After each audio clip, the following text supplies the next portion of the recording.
Buenas noches, amigos. Bienvenidos a la emisión estelar del Comercio TV. Aquí, lo más destacado del día.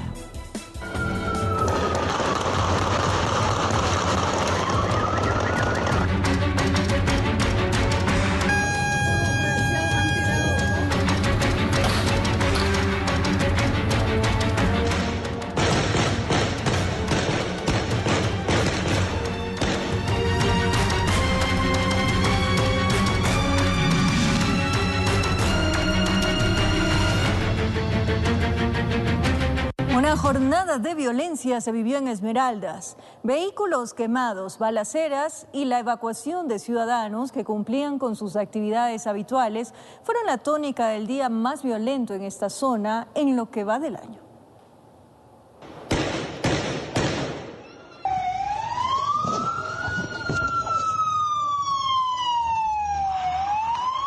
Esmeraldas vivió una jornada de terror. Balaceras en diferentes puntos.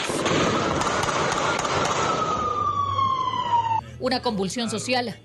Imágenes dramáticas de un policía a quien le apuntan con un arma en la cabeza tras haberle colocado una bomba en el cuello. Le amarraron las manos. No podía defenderse. No. Yo muero, yo no sé, yo no conozco a nadie. Se salvó de morir, pues tuvieron piedad de él y lo dejaron. Muy cerca de allí estaban niños en las escuelas recibiendo clases. Tuvieron que lanzarse al piso para evitar ser alcanzados por los impactos. Delincuentes fuertemente armados abrieron fuego a plena luz del día.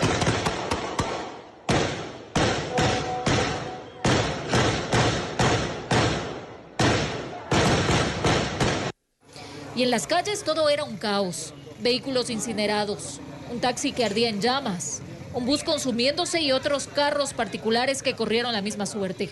A este hombre le quemaron su vehículo y ni siquiera lo había terminado de pagar. Salen vuelta y vienen disparando. Y ahí llegan aquí con una poma de gasolina prendida y se la tiran al vehículo. Cosa que no dieron chance. ¿El vehículo es suyo? El vehículo es mío. ¿Ya lo había pagado, no? Un año, es una deuda, yo tengo una deuda de este carro, no lo he pagado. En la terminal terrestre las operaciones se suspendieron, gente tuvo que ser evacuada. Mientras eso ocurría, los reos se tomaron el patio de la cárcel y la fuerza pública desde el exterior solo veía, pues les era imposible interceder. Allí su vida corría peligro. Los militares y policías, en su afán de controlar la situación, decomisaron 420 municiones que pretendían ser ingresadas a ese centro. Asimismo, decomisaron 84 tacos de explosivos, motocicletas y rollos de mecha lenta que iban a ser empleados por quienes pertenecen a estos grupos de delincuencia organizada. La policía capturó a 2 sujetos acusados de utilizar explosivos en una jornada de violencia que parecía no terminar. Informó Marilyn Jaramillo. Después de la jornada de violencia y una vez recuperada la calma en Esmeraldas, el ambiente fue de incertidumbre. Los negocios y establecimientos comerciales tuvieron que cerrar sus puertas y los ciudadanos se quedaron en la casa. Las Fuerzas Armadas realizaron un sobrevuelo. Es la cárcel de varones de Esmeraldas. Hasta ese momento todo se encontraba en relativa calma. Sin embargo, desde tierra el panorama era totalmente distinto. Quizá la primera vez que veíamos algo parecido a un éxodo en esa ciudad. Un recorrido en motocicleta evidenció de más cerca esta cruda realidad. Los negocios estaban cerrados, las entidades públicas sin atención. Las escuelas tuvieron que suspender actividades. Unos pocos caminaban por las calles, pero fueron a resguardarse. Está quedando prácticamente la ciudad desolada, porque todo el mundo corre a ponerse a buen recaudo. Hubo quienes esperaban un bus para que los traslade, pues carros no había. En la calle Olmedo, un poco más de movimiento, pero no como el habitual. Algo parecido a lo que sucedió en la pandemia, mencionaban. A pie, a llegar hacia sus hogares, porque no hay unidades de transporte, ni vehículos tipo taxi, ni las unidades de servicio de las cooperativas. Un ambiente desolado y cargado de miedo porque no saben qué sucederá mañana. No saben qué hacer, si quedarse o irse. Lo cierto es que la fuerza pública ha intervenido en una zona donde los grupos delictivos caminan a sus anchas. Informó Marilyn Jaramillo. Las actividades escolares se suspenden en Esmeraldas, Atacames y Quinindé. Habrá resguardo policial y militar en Petroecuador, CENEL, la Gobernación, Fiscalía y los hospitales. Estas son parte de las resoluciones del Comité Provincial de Seguridad de Esmeraldas. Tras los hechos violentos en Esmeraldas, se tomaron resoluciones por parte del Comité Provincial de Seguridad, donde consta resguardo militar en las subestaciones eléctricas de Santas Vainas, La Pradera y Tachina por posibles actos terroristas. Manifestar también el resguardo policial y militar a los sectores estratégicos, dentro de los cuales está Petroecuador en la refinería, está CELEC, está la Gobernación, Fiscalía, hospitales y unidades de salud. Se vallará el centro operativo del ECU 911, se resguardarán los alojamientos temporales de las personas que fueron damnificadas por las inundaciones. La suspensión de las actividades escolares en todas las jornadas de las unidades educativas de los cantones Esmeraldas, Atacames y Quinindé hasta segunda orden. Por eso es importante poder sesionar de manera permanente. Se informó además que 5 trampas explosivas en gasolineras fueron neutralizadas durante la jornada de este martes.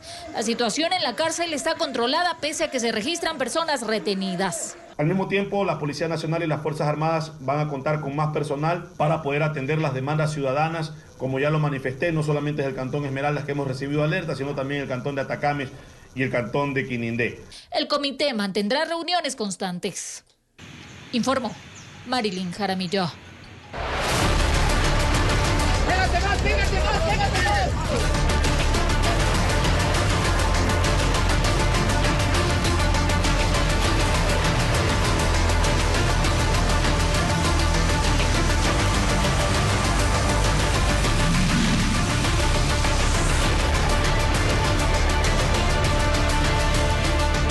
Sube el número de muertos por los enfrentamientos en la penitenciaría del Litoral. La Fiscalía General del Estado informó a través de su cuenta de Twitter que son más de 30 los fallecidos en los disturbios y al menos 14 los heridos.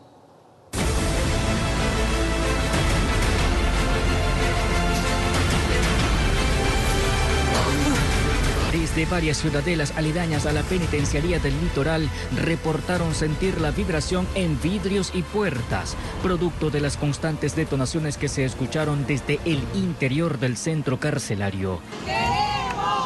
El temor se apoderó de familiares de los privados de la libertad, quienes desde los exteriores del recinto carcelario clamaban por información sobre los detenidos.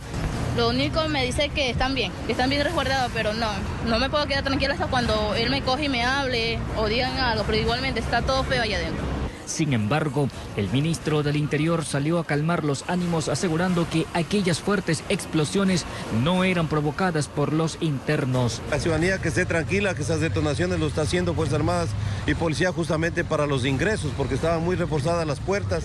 Efectivamente, todas las detonaciones realizadas fueron realizadas por los grupos de élites de Fuerzas Armadas, precisamente para poder tomar el control de los ingresos. De acuerdo con el funcionario, las tropas del orden ingresaron poco antes de las 4 de la madrugada de este martes y desde ese momento procedieron a someter a los grupos que estaban generando el caos. La vía Guayaquil-Daule fue cerrada al tránsito vehicular por precaución y recién se dio la apertura pasadas las 8 de la mañana. En este momento están controlados los diferentes presos, las personas privadas de la libertad. Y con la voluntad de la máxima autoridad del país, hoy se ha podido intervenir. Se ha podido intervenir para dar tranquilidad, para recuperar gobernanza, lo que nosotros buscábamos. Y con estas declaraciones se estaba dando por finalizado más de 48 horas de enfrentamientos entre internos. La Fiscalía mediante redes sociales dio a conocer que subió a 31 el número de privados de libertad fallecidos, además de 14 personas heridas, incluyendo a un miembro uniformado. De los reportes que tenemos y lo que se puede apreciar, existe ya mal olor. Eso es obviamente de los eventos de ayer. Además de 11 personas heridas, entre ellas un miembro uniformado. Con una esquila, pero son temas del trabajo. Informó José Morales. A esta hora tomamos contacto con nuestro compañero Charlie Pisa, quien se trasladó hasta los exteriores de la penitenciaría del Litoral. ¿Qué novedades nos tienes a esta hora, Charlie, tras una jornada marcada por la violencia? Te escuchamos. Buenas noches.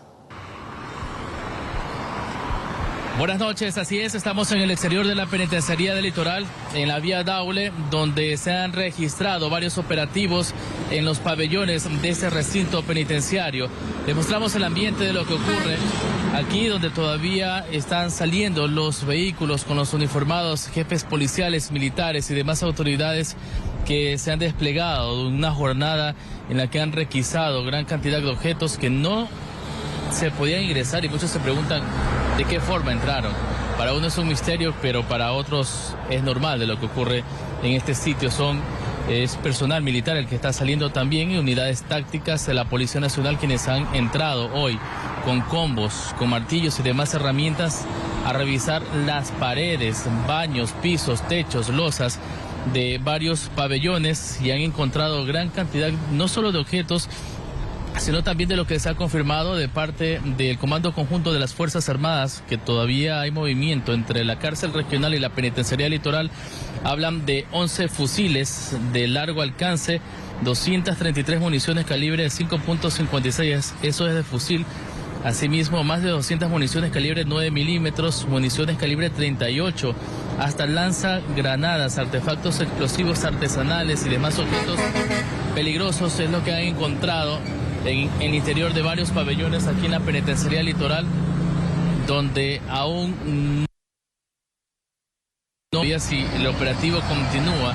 Solo vemos que están de a poco saliendo varios vehículos, son unidades de la Policía Nacional, que acá están entrando otros. El cuerpo de ingenieros tiene el logo ahí en el vehículo, pero son de las tres ramas de las Fuerzas Armadas, que así como han realizado operativos en Manabí y en otras provincias,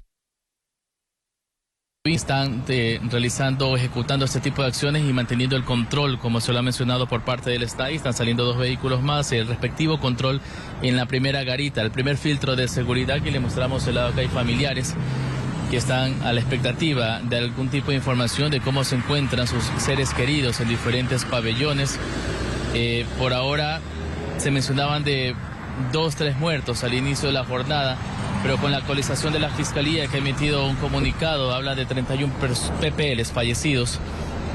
¿En qué condiciones? Es lo que nos ha explicado. Se han difundido algunos videos, pero eso estaríamos por confirmar también, y en las próximas horas tener más detalles o alguna rueda de prensa de parte de las autoridades para conocer con detalles de todo lo que se ha registrado aquí en la penitenciaría del Litoral, donde se han realizado varios operativos de control ya dentro de cada uno de los pabellones y las celdas. Adelante, buenas noches. Gracias, Charlie, por esa información de última hora. En la ciudad de Guayaquil, las autoridades han confirmado más de 30 muertos ya en la penitenciaría del Litoral. Y el SNAI informó sobre la liberación de 106 agentes que permanecían retenidos en varios centros penitenciarios. La institución señaló que ha retomado el control en los centros de privación de libertad de Machala y de Cuenca.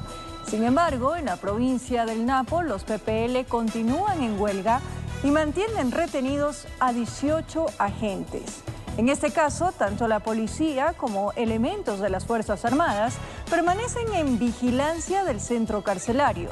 Respecto a los agentes liberados, las autoridades locales indicaron que se les ha brindado asistencia médica y psicológica.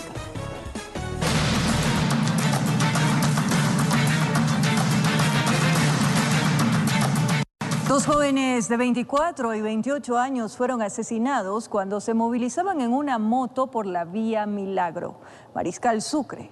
La policía investiga las motivaciones de este doble asesinato. Los cuerpos quedaron a un costado de la angosta carretera junto a la moto y sin signos vitales.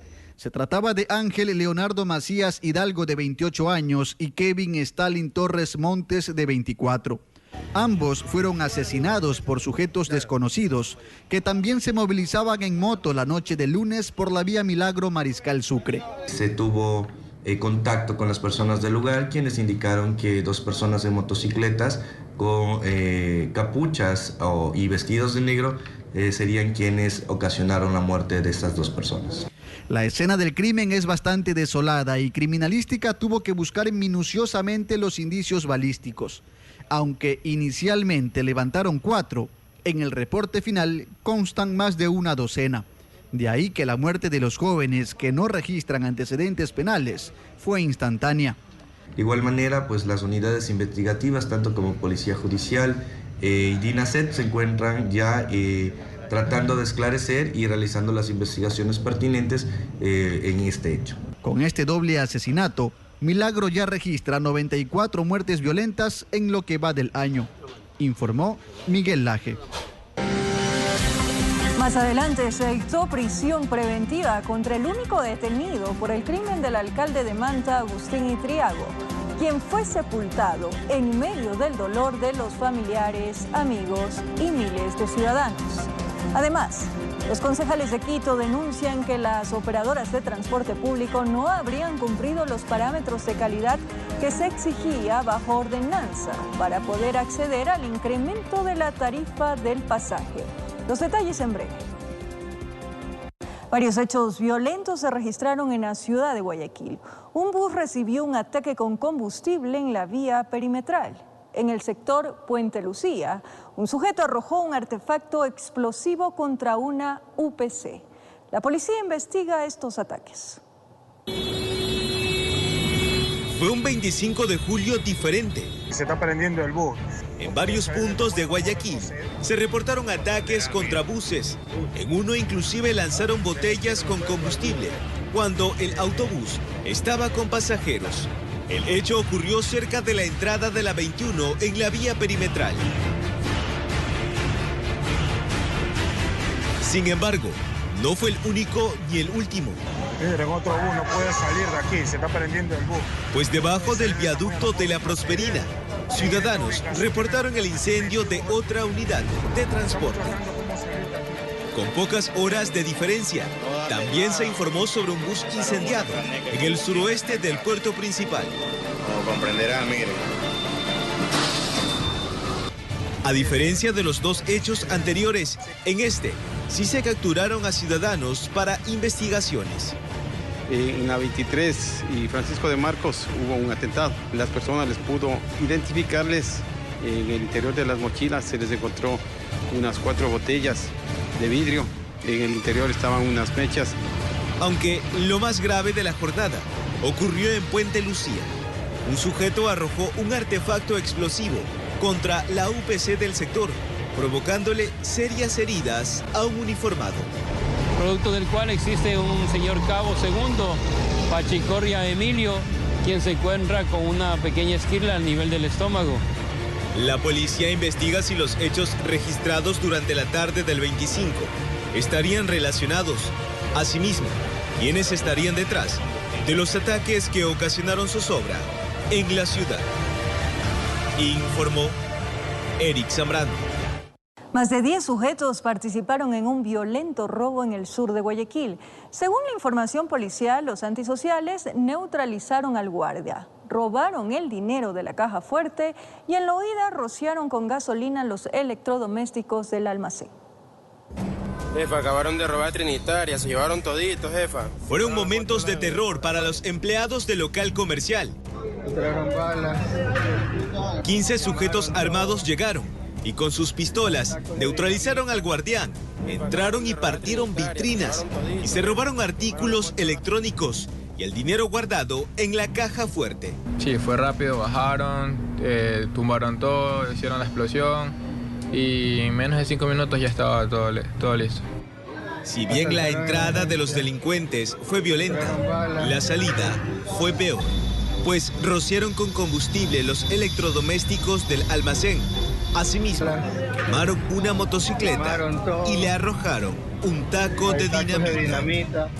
Sí, la verdad, los tricimoteros de por aquí, los de las tiendas en todos lados, se abrieron, pasan en el mismo momento porque es muy peligroso. Afortunadamente no se reportaron heridos. Sin embargo, la violencia del robo provocó alarma entre las personas que circulaban a esa hora por la isla Trinitaria. Ayer tiene una moto quemada, miren. De hecho, efectivos militares llegaron después al sitio del atraco y realizaron operativos de control. Esta es zona comercial y esto tiene que estar un patrullero, los militares, principalmente tienen que ir donde las papas queman. Se espera dar con el paradero de los 15 hombres que ingresaron armados y con dinamita robaron en un local comercial. Informó Eric Zambrano. Más adelante, en Ecuador existen 49.000 personas que viven con VIH-Sida y aunque la tasa de contagios ha disminuido, esta enfermedad sigue siendo una de las grandes preocupaciones para el Estado. ¿Qué estrategias de prevención existen? ¿Cómo reducir los contagios? Les contamos.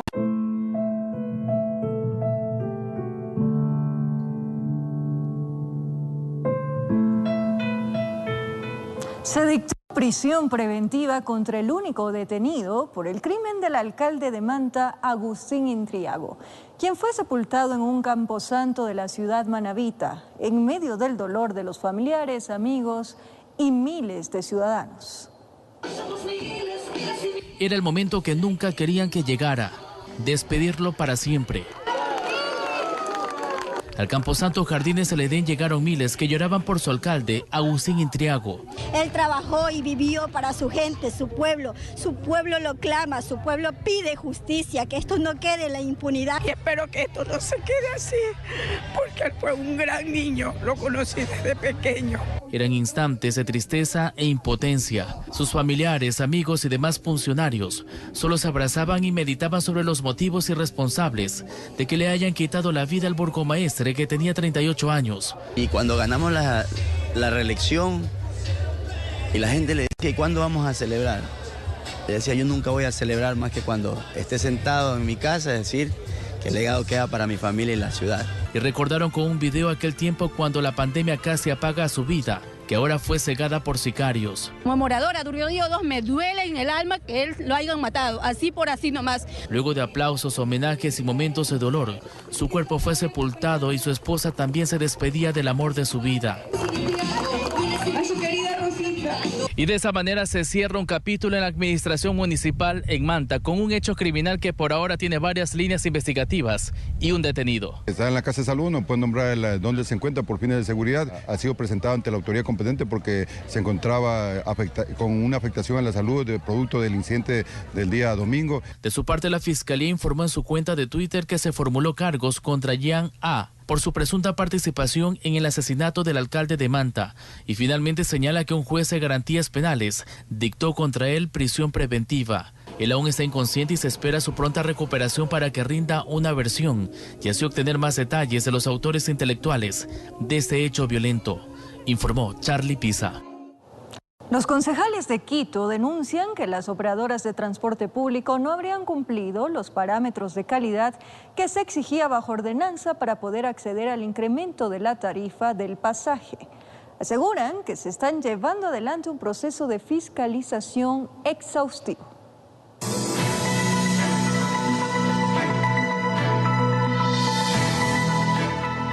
Han pasado más de 2 años desde que paulatinamente las operadoras de transporte público en Quito han ido actualizando su tarifa de pasaje de 25 a 35 centavos de dólar.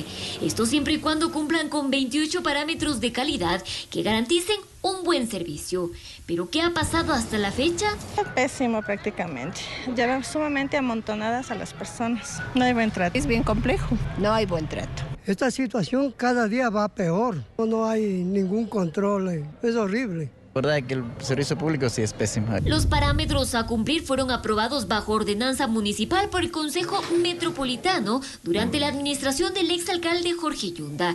Exigencias que iban desde el buen trato al usuario hasta la implementación de herramientas tecnológicas que controlen velocidad, maniobras bruscas, apertura de puertas en lugares no autorizados y más. Todo esto bajo un software. Muchos indicadores de calidad fueron comprobados a través del software de las mismas compañías de transporte, no el software de la Secretaría de Movilidad. Según el concejal Andrés Campaña, esto haría que las compañías sean sus propios inspectores. Lo mismo habría ocurrido con la exigencia de afiliar al IES a todo el personal de las cooperativas. La declaración juramentada del gerente señala que todos los trabajadores están afiliados al IES, pero más allá de la declaración juramentada, creemos nosotros que la Secretaría de Movilidad debía acudir a los órganos de control, a los órganos pertinentes, en este caso, por ejemplo, al Instituto Ecuatoriano de Seguridad Social. Inquietudes que también comparte la vicealcaldesa María Fernanda Racines, presidenta de la Comisión de Movilidad del municipio, quien no comprende bajo qué criterios técnicos se implementó, por ejemplo, el parámetro de inclusión. ¿Qué es lo que hicieron? Retiraron la fila de asientos, lo cubrieron con tubos y ya es el lugar donde va la silla de ruedas. Ahora, ¿cómo vas a acceder desde la calle, desde la vereda hasta el bus para instalarte ahí en la silla de ruedas? No tiene.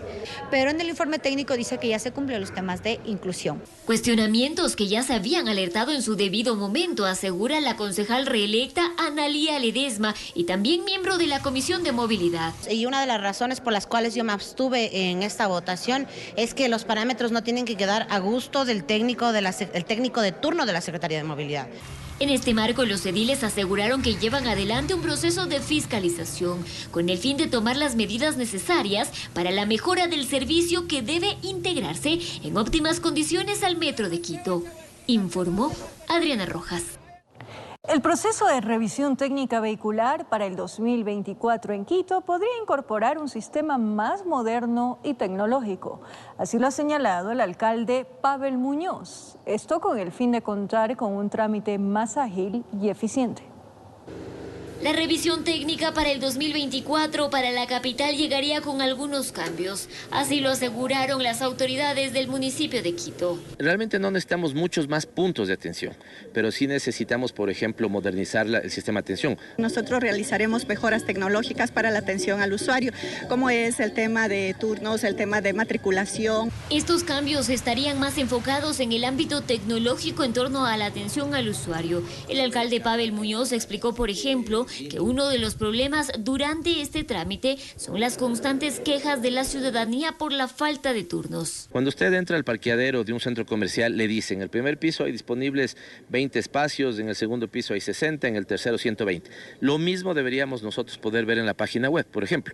Porque ¿qué es lo que pasa? No es que necesariamente nos esté faltando puntos de atención, es que la mayor cantidad de gente busca un solo punto, habiendo cupos vacíos en otros. Entonces, cuando yo entro en la página me debería decir tantos cupos tengo disponible en cada uno de los centros y así se orienta mejor el cliente, ¿no es cierto?, para buscar estos sitios. Mientras tanto, la directora de la Agencia Metropolitana de Tránsito, Silvana Vallejo, adelantó que existen acercamientos con el sector privado para generar mejoras en cuanto a la matriculación. Alianza con el sector privado en lo que se refiere también para una atención más rápida en lo que es la matriculación. Paralelo a esto, aseguró que ya se trabaja en cambios del modelo de gestión de este proceso para el 2025. Estamos desarrollando un estudio de mercado que nos ayude a concebir la revisión técnica vehicular en un plazo más amplio, de una manera más moderna, para poder adaptar toda la tecnología que existe alrededor de este tema y un nuevo modelo de gestión. Estamos trabajando con algunas entidades, entre esas organismos internacionales, que nos ayuden a lanzar un nuevo modelo de gestión a partir del 2025, pues de 5 o 10 años. En Quito informó Adriana Rojas.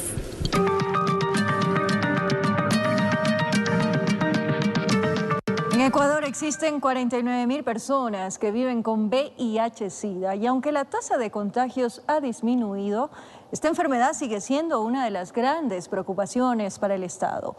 Ahora bien, ¿qué estrategias de prevención existen? ¿Cómo reducir los contagios? Enseguida les contamos.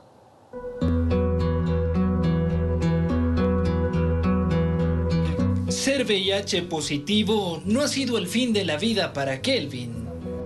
Él está convencido de que los días no van a nublarse para siempre y que con controles y el apoyo de su familia, la alegría ya no será una esperanza tan lejana. Yo sabía que si tienes una vida sexual activa, cada 3 o 6 meses tendrías que hacerte una prueba. Justo me hice en la Fundación Equidad, me acompañó una amiga y pues salió positivo. Mi amiga no lo creía. Yo en un principio la verdad no le iba a decir a mi mamá. Sin embargo, por azares de la vida se enteró y fue la persona que más me acompañó y que hasta el día de hoy me acompaña. Desde su diagnóstico, Kelvin ha apostado por la empatía, por ser solidario y por apoyar incondicionalmente a quienes padecen esta enfermedad que hasta el momento sigue sin encontrar cura. Yo siempre digo que el conocimiento es poder, entonces desde el desconocimiento, desde la ignorancia, yo discrimino o tengo miedo, ¿no? Entonces lo primero que les diría a las personas que viven con VIH o que tienen un diagnóstico inclusive reciente, que no estamos solos. Sin embargo, la esperanza de hallar la cura hoy parece menos lejana. La Oficina de la ONU para el VIH ha pronosticado que en el 2030 podría llegar el fin de esta enfermedad. Es muy probable que ya las técnicas estas de tratamiento, sobre todo con trasplante de médula, se abaraten, sean más fáciles, más seguras y podamos tratar a muchos pacientes. El Ministerio de Salud está alineado con el programa de la ONU. Por ello ha redoblado los esfuerzos para prevenir nuevos contagios y atender los ya existentes. Entonces el Ministerio tiene estructuradas 5 pilares fundamentales. Uno es el tema de la promoción y la prevención. Otro es el tema de atención integral. Otro pilar fundamental es bajar el tema del estigma y la discriminación. Y hay un cuarto pilar que es transversal, que son los sistemas de información estratégicos de la respuesta nacional del VIH. La estrategia de prevención del VIH cuenta con un financiamiento de $17 millones, con los cuales se ha adquirido una importante cantidad de pruebas y se ha optimizado la calidad de los retrovirales. Esto nos ha puesto a nivel de la región como uno de los países que ha switchado y que tiene, digamos, casi al 100%, digamos, ya lo tiene al 100% a pacientes con un tratamiento que es mucho más eficaz y mucho más barato. Informó Álvaro Terán. Yo nací en esta tierra de las bellas palmeras. Gracias por seguir en sintonía de la emisión estelar del Comercio TV. Luis Altamirano, excomandante del Ejército Ecuatoriano, demanda la entrega de información al Servicio de Contratación Pública Sercop sobre la compra de chalecos para la Policía Nacional. Para él, existirían irregularidades en el proceso de adjudicación que deben ser investigadas por la Fiscalía. El proceso de contratación de chalecos para la Policía Nacional a cargo de Juan Zapata, ministro del Interior, al parecer no termina por convencer a todos. Luis Altamirano, general en servicio pasivo y excomandante del Ejército Ecuatoriano, es uno de ellos. ¿Observaciones en qué sentido? Mira, ha habido observaciones en términos primero de la entrega de una oferta que se hizo a destiempo y es la oferta que se gana y hay una información privilegiada porque prácticamente se aduce una serie de situaciones sobre un correo que se encontraba mal escrito. Entonces hay una tela de oscuridad en todo esto. Altamirano cuestionó el accionar del secretario de Estado, quien a los vientos hizo público un supuesto soborno del cual habría sido víctima. No podemos nosotros olvidar las declaraciones del ministro que realiza a un medio impreso y en donde señala que se le ofreció una cantidad de $2 millones. Él anuncia de que habían algunos aspectos, especialmente en términos técnicos, que no eran compatibles y que en ese proceso se le ofreció esa cantidad de dinero. Con ese análisis, junto a su abogado Fernando Gándara, demandan al Servicio Nacional de Contratación Pública Sercop la entrega de información para poder sustentar su denuncia en la Fiscalía General del Estado. Hablamos de qué supuesto delito aquí. El delito de omisión de denuncia de parte del señor ministro. El delito de tráfico de influencias que habría facilitado la comisión de contratación de los chalecos en favor de este oferente. Al respecto, en días pasados el Ministerio del Interior defendió el contrato, argumentando que el precio referencial era de 32 millones y la adjudicación final se dio por 25,7 millones, un ahorro a las arcas del Estado de 6 millones aproximadamente, informó Héctor Romero. Los candidatos presidenciales intensifican sus campañas. Aquí un resumen de las actividades. Otto Sonnenholzner, candidato a la presidencia, mantuvo un encuentro con estudiantes de una universidad en Guayaquil, donde destacó varias problemáticas que se suscitan en el Ecuador y que de llegar al gobierno implementará sus posibles soluciones sobre seguridad, educación, salud y economía. Por otra parte, el aspirante a la presidencia, Fernando Villavicencio, recorrió la provincia de Esmeraldas y se reunió con varios medios locales, donde mantuvo un conversatorio e indicó que su prioridad está en reforzar la seguridad de todos los ciudadanos.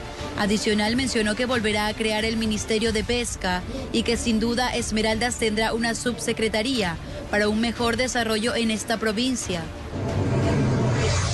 Mientras que el presidenciable Yacu Pérez este martes visitó la ciudad de Guayaquil, donde mantuvo una reunión con varios empresarios y dio a conocer su propuesta de construir un plan nacional de inversiones. Además, también destacó que la seguridad es un elemento importante para garantizar inversión en el Ecuador. Luisa González, candidata a la presidencia, se reunió con representantes comerciantes minoristas en la Federación de Instituciones Comerciantes del Guayas. Es así como la candidata indicó la importancia de conocer sobre el sector comercial y las realidades de los ciudadanos que laboran en esta actividad. Por otra parte, continuó su recorrido y mantuvo un encuentro con el personal de tropa de la Comisión de Tránsito del Ecuador y les aseguró que pondrá mano dura para acabar con la delincuencia en el país. Yo nací en esta tierra de las bellas palmeras de Cristo. Hoy Guayaquil celebra 488 años de fundación. Al ser una ciudad rodeada por el estero, los cangrejos forman parte de la cultura guayaquileña y su sabor único hace que este plato típico destaque a nivel mundial. Acudimos al sitio donde inicia la distribución del apetecido crustáceo, el mercado Caraguay. Veamos. Ya digo, hermano, solo creo, yo no. Es una de las postales más representativas de Guayaquil. El cangrejo rojo forma parte de nuestra cocina desde la época prehispánica y a lo largo del tiempo se convirtió en el ingrediente principal de diversas preparaciones. Todos los cangrejos recolectados desde varios recintos del Golfo de Guayaquil llegan al mercado Caraguay, ubicado en el suroeste de la ciudad, pero no siempre fue ahí. Claro, pues este Guayaquil desde la época donde era el Mercado Sur, antes del Mercado Sur ya llegaba buen cangrejo al Mercado Sur, al antiguo Mercado Sur que ahorita se llama Palacio de Cristal. Cuando se desarmó el mercado, nos mandaron directo acá a la Caraguay. El trabajo de los recolectores y cargadores no es fácil, pero lo hacen con satisfacción y al final del día también saborean los resultados de su larga jornada. Y maestro, comemos el cangrejo, qué bueno. Nosotros comemos todos los días cangrejo. Aquí tenemos olla abajo para prepararlo, nosotros mismos lo preparamos. Bien preparadito. Esta ciudad rodeada de manglar le rinde culto a lo que la naturaleza provee. Se ha hecho reconocer a nivel mundial, se puede decir, porque ahorita se está exportando a otras partes a Nueva York, a qué sé yo, a Los Ángeles, por allá se están llevando cangrejos vivos, incluso está llegando por allá cangrejo. Desde aquí, el mercado Caraguay, que es la capital del cangrejo, la mayoría de estos deliciosos crustáceos van hasta los comedores, donde también hay una técnica especial para su preparación. Claro, que lo primero es matar y lavar los cangrejos, para luego incorporar los ingredientes tradicionales en una gran olla, como son comino, ajo, cebolla y pimiento, y se los acompaña de una porción de arroz con salsa y maduros. Pero la receta se ha ido adaptando al gusto de los dueños de los cangrejales. Las especies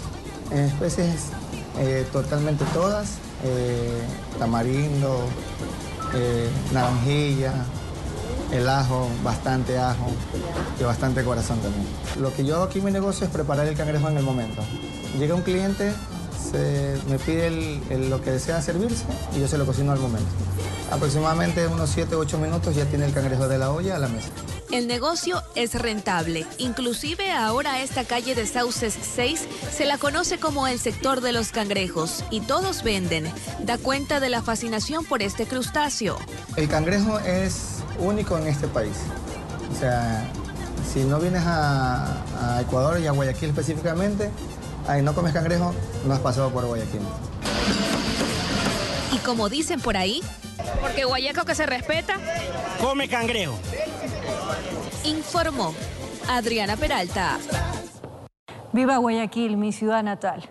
Ahora les contamos que la erosión del suelo debe preocuparnos a todos los habitantes del mundo, ya que esta degradación de la capa superior de la tierra afecta a los sembríos que nos proporcionan los alimentos.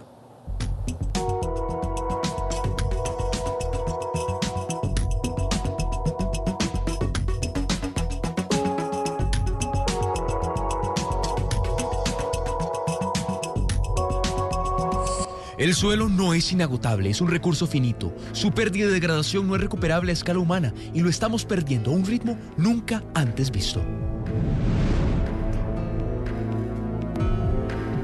Según la FAO, cada 5 segundos, un terreno equivalente a un campo de fútbol se erosiona en el mundo. ¿Pero qué significa la erosión? Es la remoción de la capa superficial del suelo, por el agua, por el viento o actividades agrícolas insostenibles como el cultivo intensivo. Esta capa es la más fértil del suelo, por eso más de 1.500 millones de personas podrían tener problemas para su alimentación al ritmo de erosión actual, ya que según cálculos de la FAO, el 90% de los suelos de la Tierra podrían degradarse en 2050. Por eso, desde 1964 en el mundo se celebra el 7 de julio como el Día Internacional para la Conservación del Suelo, fecha escogida en memoria de la muerte de Hugh Hammond Bennett, un topógrafo que inició en los años 20 y 30 el movimiento de conservación de suelo en Estados Unidos. Movimiento que cada año se hace más grande ante la necesidad de producir más alimentos, pero con suelos que ya perdieron su fertilidad. El suelo es tan importante como el agua y como el aire. Lo que pasa es que por muchos años estamos acostumbrados a estar sobre él, ¿verdad? Y no le hemos dado la importancia que es. Los efectos de la erosión impactan a millones de personas, especialmente aquellas que viven en zonas bajas o rodeadas de montañas, porque las vuelve potenciales focos de inundaciones. Cada vez tenemos lluvias más intensas, por ejemplo, ¿verdad? Y esas lluvias más intensas generan problemas, por ejemplo, en mantener nuestros suelos donde están. Cuando hay mucho sedimento en ríos y estos ríos llegan a las zonas bajas, se va cerrando el canal del río y cuando llueve fuerte otra vez se sale y nos provoca inundaciones. Las barreras naturales son grandes aliadas contra la erosión. El vetiver es reconocido en más de 60 países como el aliado ideal. El vetiver es una planta que el sistema radicular puede incrementar entre 3 a 5 metros dependiendo la consistencia y la suavidad del suelo. Estas raíces sostienen el suelo, filtran el agua y evitan la escorrentía, retardando los procesos erosivos. Algunos lo llaman el césped milagroso. Conservar el suelo es urgente si queremos asegurar nuestra supervivencia. Cuando se pierde toda esa capa fértil, vamos a perder toda esa productividad que se debería de tener. Porque todos ocupamos seguir comiendo, ¿verdad? Y si los suelos no están sanos, ¿qué vamos a comer? Naciones Unidas tiene por objetivo alcanzar la degradación neutra. Momento de descansar, amigos. Gracias por su compañía, cariño, pero sobre todo esa fiel sintonía. Como siempre, un abrazo grande.